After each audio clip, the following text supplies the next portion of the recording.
अरे भाई यार, दिवाली आने तक का वेट तो कर लेते। इन्होंने तो आज ही स्मैकडाउन में बम धमाके कर दिए, वो भी सीधा मुंह में। और मुझे नहीं पता था कि एक स्मैकडाउन को यूएस से बाहर लेके जाने में क्वालिटी इतनी बेटर हो सकती है, क्योंकि कुछ न्यू गुंडे भी नजर आ गए हमें। Okay, hello chatters, my name is Rohit and you are watching Wrestle Chatter. तो आज इस वीडियो में रिव्यू करने वाले हैं स्मैकडाउन के एपिसोड को, जो कि डेफिनेटली आप सब लोगों ने अगर लाइव देखा था तो आपको बहुत ही अलग फीलिंग आई होगी, क्योंकि ये शुरू हुआ था इंडिया की टाइमिंग के हिसाब से 5:30 बजे। और वीडियो को आप लोग पूरा देखना, क्योंकि सेथ रॉलिंस से रिलेटेड जो कि स्मैकडाउन का सेगमेंट नहीं है, उससे बाहर कुछ WWE ने हमको बहुत बड़ा हिंट देने की कोशिश करी है। तो सबसे पहले शो की स्टार्टिंग में हमको ये दिखता है कि वो जो क्राउन जूल वाली चैंपियनशिप है उसको रियाद से ये लेके आ रहे हैं सीधा पर्थ में। मतलब पूरा उन्होंने उसको सिनेमैटिक वे में ऐसा दिखाया कि जैसे कि चैंपियनशिप ना हो गई कोई इतनी ज्यादा। एक तो भाई उसमें पैसे वैसे भी लगे हैं ना, तो इसलिए भी उनको थोड़ा ज्यादा बना के ऐसे दिखानी पड़ती है। पूरा सूटकेस में आ रही है, जिस भी बंदे ने उसे पकड़ा हुआ है, मतलब जो भी इवन उस डब्बे को भी कैरी कर रहा है, उसने हाथ में ग्लव्स पहने हुए हैं, जो कि हमने पहले भी देखा था क्राउन जूल चैंपियनशिप आने से पहले कि कैसे इन्होंने इस चीज को बहुत ज्यादा हाइप किया था। अब सबसे पहले स्टेज एनवायरनमेंट सब कुछ डिफरेंट है। क्राउड के चैंट आज बहुत अलग थे, क्योंकि ऑस्ट्रेलिया से था, तो वो इंटरनेशनल क्राउड वाली फीलिंग स्मैकडाउन से पूरी भर के आई थी। तो सबसे पहले एंट्री मारते हैं कोडी रोड्स, और वो अपनी रिंग के साथ आए थे। ये वो रिंग है जो कि अगर आप क्राउन जूल एक बार चैंपियन बन जाते तो आपको मिलती है। रिंग के बीचों बीच में ही क्राउन जूल की चैंपियनशिप रखी होती है, और सीधा कोडी रोड्स का मुद्दा सेथ रॉलिंस ही होते हैं। वो कहते हैं कि ये सेथ रॉलिंस क्या बकवासें कर रहा है कि हमारा जो मैच है वो इस कंपनी का फ्यूचर बताने वाला है। लेकिन जब मैंने पॉल हेमन की बातें सुनी, मुझे ऐसा लगता है कि शायद सेथ रॉलिंस सही है, और वो सेथ रॉलिंस के ट्रैप में फंसने की बात करते हैं कि कैसे इस बंदे को लगता है कि ये जो पूरी दुनिया है वो उसी के अराउंड घूमती है, यही मेन बंदा है। और जब ये होना शुरू हो जाता है ना सेथ रॉलिंस, तो यहां से तुम्हारा डाउनफॉल होता है, ऐसा मोटिवेशनल स्पीकर कोडी रोड्स का कहना था। उसके बाद वो कहते हैं कि ये QB1 जो मेरा मॉनिकर है, क्वार्टरबैक करके जो ये बुलाते हैं कि कोडी रोड्स भैया लीडर है, ऐसा वैसा करके वो कहते हैं ये इससे तुझे प्रॉब्लम है ना। और वो यहाँ पे फिर इस चीज को टीम एफर्ट से जोड़ के बोलते हैं कि मैं अपने अकेले के बारे में नहीं सोचता, सबके बारे में हम लोग सोच रहे होते हैं, टीम एफर्ट है। फिर उन्होंने Randy Orton, Roman Reigns, Rhea Ripley, Jey Uso, CM Punk, ये सारे नाम लिए, सब पे पॉप मिला। लेकिन सेथ रॉलिंस को लोग बू कर रहे थे। पता नहीं, ऐसा लगा कि जैसे सही में सेथ रॉलिंस से नफरत ही है क्राउड को। पता है ना, आजकल जो WWE के हील सुपरस्टार्स होते हैं वो ऐसे वाले नेगेटिव रिएक्शन में नहीं होता। लेकिन सेथ रॉलिंस को मुझे देख के ऐसा लगा भाई लेजिट ही लोग बूज ही दे रहे हैं। मतलब पता नहीं, या तो सेथ रॉलिंस अगर आता निकल के तब शायद थोड़ी कहानी अलग होती। अब उसके बाद एक चैंट वहां पे लगाना शुरू किया फैंस ने, और ये ऐसा चैंट है जो कि शायद WWE म्यूट करती, लेकिन क्योंकि ये उतना ज्यादा लोगों के बीच में पॉपुलर नहीं है, ये आप बोल सकते हो कि ब्रिटिश में या फिर ऐसे कंट्रीज में ही थोड़ा इस चैंट को ज्यादा है बोलते हैं। कोडी रोड्स कहते हैं तुम कुछ कह रहे हो, तो वो माइकल कोल को लिटरली माइक देते हैं कि ले भाई बोल। माइकल कोल ने हेजिटेट कर लिया, उन्होंने बोला नहीं। लेकिन जब वेड बैरेट के पास माइक आता है तो वो कहते हैं अच्छा ये क्राउड क्या बोल रहा है, वो बोलना है। तो क्राउड ने बोला था सेथ रॉलिंस इज अ वैंकर। अब इसके ज्यादा डिटेल में मैं जाऊंगा नहीं, क्योंकि ये बोलने के बाद खुद भी वेड बैरेट ने ऐसे किया था, तो मैं भी ऐसे ही करूंगा। और क्राउड वहां पे थैंक यू बैरेट की चैंट लगा रहा था, क्योंकि वो जो चैंट क्राउड का था उसको वेड बैरेट ने अपने मुंह से बोला। तो क्या ये चैंट बोलना चाहिए था, नहीं बोलना चाहिए था, उसके बारे में मुझे कोई आइडिया नहीं है, और ना इसके बारे में हम लोग ज्यादा बात करने वाले हैं। फिर लास्ट में कोडी रोड्स यही कहते हैं कि सेथ रॉलिंस मुझे पता नहीं है कि क्या तू मुझे सुन रहा है, तू मुझे समझ सकता है फिर नहीं, लेकिन ये जो तेरी पूरी दुनिया बनी हुई है ना, इसमें मैं भी तो कुछ होऊंगा, मैं सिर्फ एक रेसलर तो नहीं होऊंगा। और वो कहते हैं कि मैं वो बंदा हूं जिसे तू कभी भी नहीं हरा सकता। तो ऐसा थोड़ा माइक ड्रॉप वाला मूवमेंट कोडी रोड्स देते हैं, और ऐसे करके उन्होंने ये जो अपना मैच है उसको हाइप किया। बट जैसे मैंने बोला, चिपके रहना बिल्कुल। सेथ रॉलिंस ने एक कुछ अलग चीज भी करी, कुछ कांड भी किया है, जो कि शायद बहुत बड़ा रोल प्ले करने वाला है क्राउन जूल के मैच में। अब इसके बाद बैक स्टेज से सेगमेंट आता है, जेकब फार्टो और कोडी रोड्स मिलते हैं, और जेकब फार्टो ने बड़े ही प्यार से, क्योंकि बंदा बेफेस हो चुका है, वो बोलते हैं कि भाई देख, जब तेरा हिसाब किताब निपट जाएगा ना सेथ रॉलिंस से, उसके बाद मैं आ रहा हूं तेरे इस टाइटल के लिए। वो टाइटल को लुक भी देते हैं। कोडी रोड्स ने भी उस चीज को वेलकम किया कि भाई बंदा इज्जत से बातें बोल रहा है, तो वो गुड बोल के ऐसे वहां से चले जाते हैं। लेकिन फिर यहाँ पे अटैक हो जाता है ड्रू मैकिंटायर का, और भाई ये बैक स्टेज तो जो यूटिलिटी बॉक्स है उसका क्या मस्त WWE यूज करती है, बहुत बुरी तरीके से फेंका भाई ड्रू मैकिंटायर ने जेकब फार्टो को दूसरे वाले बॉक्स की तरफ। उसके बाद बैक स्टेज स्टील पाइप्स तो रखते ही हैं, वो खंड खंड खुंड सब वहां पे बजती रहती है। फिर निक ऑल्डेस वहां पे आते हैं, वो तो पता नहीं किसी क्या कोई कुछ तो था वो रखने का, जैसे हम अपने इंडियन घरों में बर्तन नहीं रखते, वो उसके अंदर केज जैसा होता है, वो जो भी होता है वैसा कुछ था, उससे वो फेंकने जा रहे होते हैं। लेकिन ऑफिशियल्स आ जाते हैं, और यहाँ पे उन्हें रोकना पड़ गया। फिर उसके बाद एक बाद में और सेगमेंट था जहाँ पे ड्रू मैकिंटायर सीधा निकोल्डिस से बात करते हैं और ये पता चल गया कि अगला जो स्मैकडाउन का शो होगा वहाँ पे जेकब फाटू और ड्रू मैकिंटायर का मैच होगा। ड्रू मैकिंटायर ने मारा तो जेकब फाटू का दिमाग तो सबसे ज़्यादा फिरा हुआ है, वो भी आके ड्रू मैकिंटायर के ऊपर अटैक करते हैं, लेकिन उस लेवल का नहीं था। फिर इनको जो है सेपरेट कर दिया जाता है। तो अभी मुझे लग रहा है कि इसके बारे में थोड़ी बात कम हो रही है, लेकिन जैसे ही ड्रू मैकिंटायर और जेकब फाटू का प्रोग्राम थोड़ा सा मोमेंटम पकड़ेगा,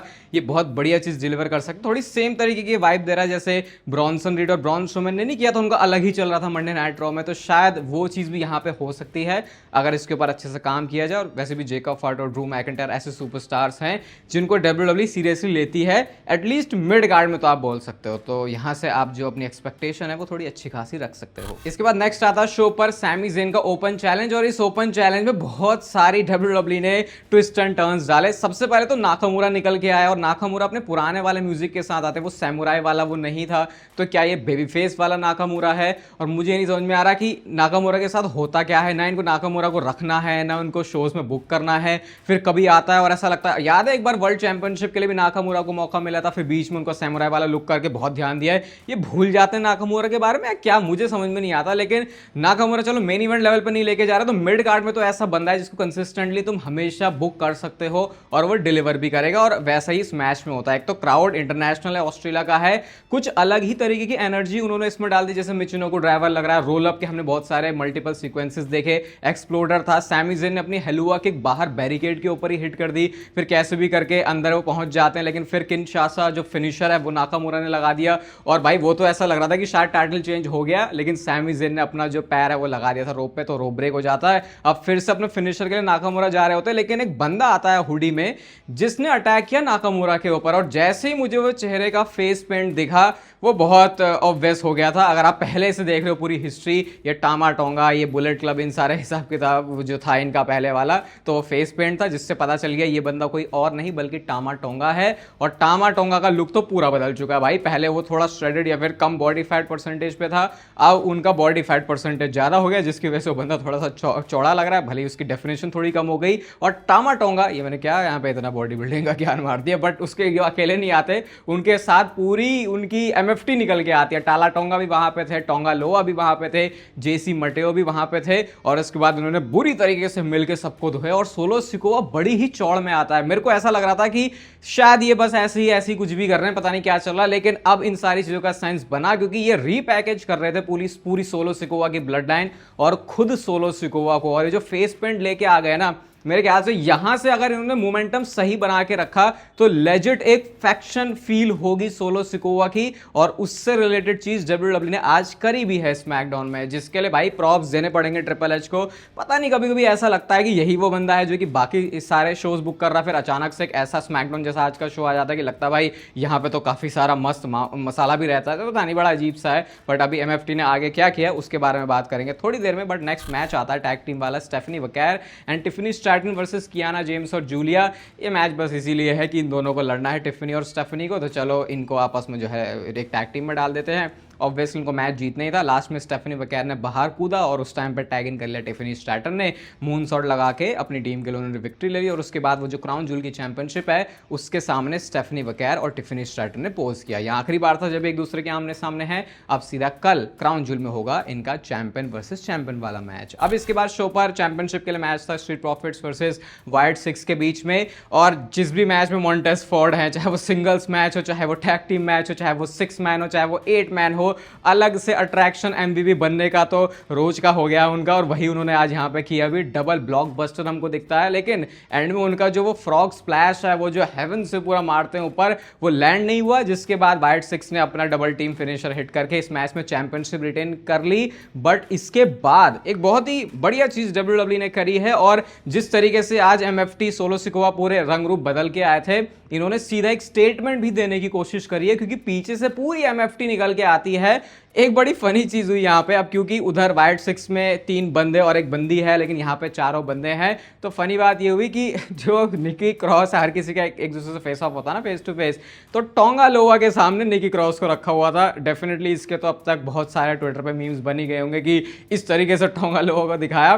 बट उसके बाद सोलो सिकोवा ऑर्डर देते, कहते नहीं नहीं भैया अभी कुछ नहीं करना तुम्हें, और उसके बाद वो अपनी पूरी एमएफटी को ऑर्डर करते हैं वहां से जाने के लिए। और निकी क्रॉस को तो लग रहा है कि सबसे ज्यादा अगर कोई डेयर डेविल है इस पूरे ग्रुप में तो वही है, क्योंकि वो सोलो सिकोवा से भी भिड़ने के लिए तैयार है। लेकिन आज बस सोलो सिकोवा को ये दिखाना था कि भैया मैं वापस आ गया हूं, मेरे को हल्के में लेने की जरूरत नहीं है। अपनी जो इस बार मैं टीम भी लेके आया हूं ना, वो बहुत ही मैंने उसको थोड़ा और चमका दिया है, पॉलिश कर दिया, और वो अच्छा भी लगा कि वो जो उन्होंने पूरी ब्लड लाइन को पहले एमएफटी को पहले पूरा अलग किया, उसके बाद एक एक करके जो ऐड किया, और फिर जो आज सबने आके धावा बोला। मैं कह रहा हूं अगर यहां से इन्होंने अच्छे से इसको बुक कर लिया तो ये सोलो सिकोवा की फैक्शन और सोलो सिकोवा का खुद का कैरेक्टर भी आगे जाके डब्ल्यूडब्ल्यू अच्छा कर सकती है, क्योंकि सोलो सिकोवा को एक बार स्पॉटलाइट में रख चुके हैं। लेकिन उस चीज का फिर सोलो सिकोवा के साथ करना क्या था वो उस टाइम पे डब्ल्यूडब्ल्यू को समझ में नहीं आया था। और अब आता है शो का मेन इवेंट, जो कि जब मेरे को ऐसे पता चला कि आज स्मैकडाउन का मेन इवेंट, मुझे लगा भाई यार मतलब क्या, ठीक है चलो मिडगार्ड वाली फ्यूड है विंस मैकमैन की, अगर टाइम से कंपेयर करोगे तो ऐसी चीज आपको कभी भी मेन इवेंट में नहीं दिखती। बट गेस व्हाट, मैं बिल्कुल गलत था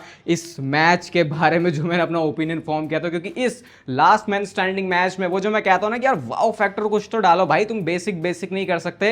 आज इस मैच में कुछ भी बेसिक जैसा काम तो हुआ नहीं है। क्या होता है इस मैच में, लास्ट मैन स्टैंडिंग है तो पिनफॉल वगैरह तो कुछ होगा नहीं, कैंडोस्टिक पहले ही आ जाती है, स्टील स्टेप्स आ गए, एक वो जो मीटियोरा उन्होंने लगाया भाई एलिस्टर ब्लैक ने डेवन प्रीस्ट के ऊपर, पता नहीं कितनी बुरी तरीके से वो डेवन प्रीस्ट का सिर उसमें लगा, और जो घुटने हैं खुद एलिस्टर ब्लैक के वो उसमें जाके लगते हैं। एक तो ऐसा मोमेंट आता है जब एलिस्टर ब्लैक बिल्कुल भाग के आ रहा था वो रिंग डेस्क पे, मतलब रिंग साइड अनाउंसर डेस्क के पास में, और जो धक्का दिया भाई डेवन प्रीस्ट ने, ऐसा पता नहीं मतलब ताकत वाकत भाई बहुत ज्यादा है इनके अंदर, और बस उड़ता हुआ ऐसे एलिस्टर ब्लैक वो अनाउंसर डेस्क के ऊपर जाके गिरते हैं। उसके बाद उन्होंने एक बार रेजर्स एज मारा, उस पर एलिस्टर ब्लैक खड़े हो जाते हैं, फिर दोबारा से रेजर्स एज मारा, और दोनों ही रेजर्स एज देखने में इतने ज्यादा स्मूथ कूल और ऐसा इंपैक्टफुल लग रहा था कि भाई उसके तो क्या ही कहने। अब इसके बाद एक क्राउड में जाते हैं और एक बड़े से स्ट्रक्चर के ऊपर एक खड़े हो गए, और वहां पे अगर आप थोड़ा टाइम लेके सारी चीजें देखोगे ना तो पूरा ऐसा लग रहा था कि डब्ल्यूडब्ल्यू एक स्टोरी टेल करने की कोशिश कर रही है कि डेवन प्रीस्ट ने पूरा एलिस्टर ब्लैक को निचोड़ दिया, खत्म कर दिया, बस अपना फिनिशर लास्ट मूव मारने जा रहा है, उसके बाद एलिस्टर ब्लैक हमेशा के लिए खत्म हो जाएगा। अपना वो जो क्या बोलते हैं वो वेट, ये जो अपना वेस्ट है उसके भी वो नीचे करते हैं, सिंगलेट जिसे बोल देते हैं बॉडी बिल्डिंग की भाषा में, वेट लिफ्टिंग की भाषा में। तो अब उसके बाद क्या, वो मारने के लिए ऐसे चलते ही हैं, बीच में आ गई जेलिना वेगा। और अगर आपको थोड़ा कॉन्टेक्स्ट समझ में नहीं आया तो जेलिना वेगा रियल लाइफ में वाइफ है एलिस्टर ब्लैक की, तो वो एंगल दिखा रहे थे कि भाई जेलिना वेगा अपने पति को बचाने के लिए आ गई है। लेकिन उसके बाद एलिस्टर ब्लैक ने बोला नहीं नहीं मैं खुद करूंगा, मैं लड़ूंगा। वो अपनी वाइफ को नीचे भेजते हैं, और इतने में पता नहीं ऐसा कोई तीरंदाजी तो कर रहा था डेवन प्रीस्ट, भाई पता नहीं एलिस्टर ब्लैक ने कहां से क्या निकाला, ऐसे उन्होंने किया और मुंह पे पूरा आग का जो गुबार है वो डेवन प्रीस्ट के फूट जाता है। और मैंने उसको पास से स्लो कर करके भी देखा, भाई वो पूरा मुंह पे इंपैक्ट आया डेवन प्रीस्ट के, बहुत ज्यादा सीरियस ये स्टंट था। लेकिन यही बात है भाई, डब्ल्यूडब्ल्यू में किसी हॉलीवुड या बॉलीवुड मूवी की तरह कोई तुम्हारा स्टंट डबल नहीं होता, तुमको सब चीजें खुद करनी पड़ती हैं, और वो चीज काफी थी एलिस्टर ब्लैक के लिए मैच में वापस आने के लिए। उसके बाद उन्होंने वहां से ब्लैक मास्क हिट किया, टेबल के ऊपर जाके गिरते हैं, मतलब पहले तो मुंह में आग का गुब्बारा फूटा, उसके बाद ब्लैक मास्क लगी, उसके बाद वो बंदा टेबल पे गिर जाता, तो उसके बाद तो अब क्या ही मौका बचना था डेवन प्रीस्ट के लिए इस तगड़े लास्ट मैन स्टैंडिंग मैच में, जो कि बहुत डिजर्विंग था मेन इवेंट में आना। एलिस्टर ब्लैक की विक्ट्री हो चुकी है, जो कि उनके खुद के आगे मोमेंटम के लिए बहुत अच्छी बात है। तो भाई आज की स्मैकडाउन को देखो, पहले तो इसको रेट ही कर लेते हैं। इसको मैं रेट करूंगा 4.25 स्टार, क्योंकि डब्ल्यूडब्ल्यू ने पूरा फॉर्मेट, पूरा जो स्ट्रक्चर है वो बिल्कुल बढ़िया तरीके से किया था, उसमें कोई भी डाउट नहीं है। लेकिन वो जो सेथ रॉलिंस के सेगमेंट की मैं बात कर रहा था, जो कि स्मैकडाउन से तो नहीं आया, लेकिन ये स्मैकडाउन से पहले जो किक ऑफ होता है वहां पे पूरी विजन वाली फैक्शन आती है, और पॉल हेमन ने बड़े ही शाही अंदाज में ग्रेटनेस की डेफिनेशन करके ऐसे इंट्रोड्यूस किया सेथ रॉलिंस को। बट सेथ रॉलिंस ने क्या किया, उन्होंने अपने चश्मे उतारे, एक लुक दिया पॉल हेमन को, और इस बार उनके लुक को देख के ऐसा लग रहा था कि जैसे कि उनके लिए कोडी रोड्स एक प्रॉब्लम है, मैच जीतना एक प्रॉब्लम है, वो सब कुछ अलग है। पता नहीं कुछ तो है सेथ रॉलिंस के दिल में पॉल हेमन के लिए, जो कि सिर्फ वो आंखों से ही बयां करके बिना कुछ बोले वहां से चले जाते हैं, और पूरी विजन शॉक में है कि भाई ये सेथ रॉलिंस ने, भाई ये तो हमारे ही साथ का बंदा है, इसने क्या किया। तो ऐसा लग रहा है कि सारे के सारे लोग एक फैक्शन में, ग्रुप में होने के बाद भी सेम पेज पर नहीं है। और अगेन इस चीज के बहुत बड़े मायने हो सकते हैं कल होने वाले डब्ल्यूडब्ल्यू के क्राउन जूल वाले शो में। बाकी आप बताओ ये ऑस्ट्रेलिया से स्मैकडाउन का शो आपको कैसा लगा, ये वीडियो आपको अच्छी लगी तो इसे लाइक कर देना। कल आपसे मिलेंगे दिन में भी, और उसके बाद शाम को, रात को सीधा क्राउन जूल के रिव्यू के साथ भी। ये वीडियो यहाँ तक देख रहे हो तो इसको लाइक कर देना, चैनल को सब्सक्राइब कर सकते हो ऐसे और डब्ल्यूडब्ल्यू से रिलेटेड कंटेंट के लिए। बाकी तब तक फिर लेते रहो जिंदगी के मजे।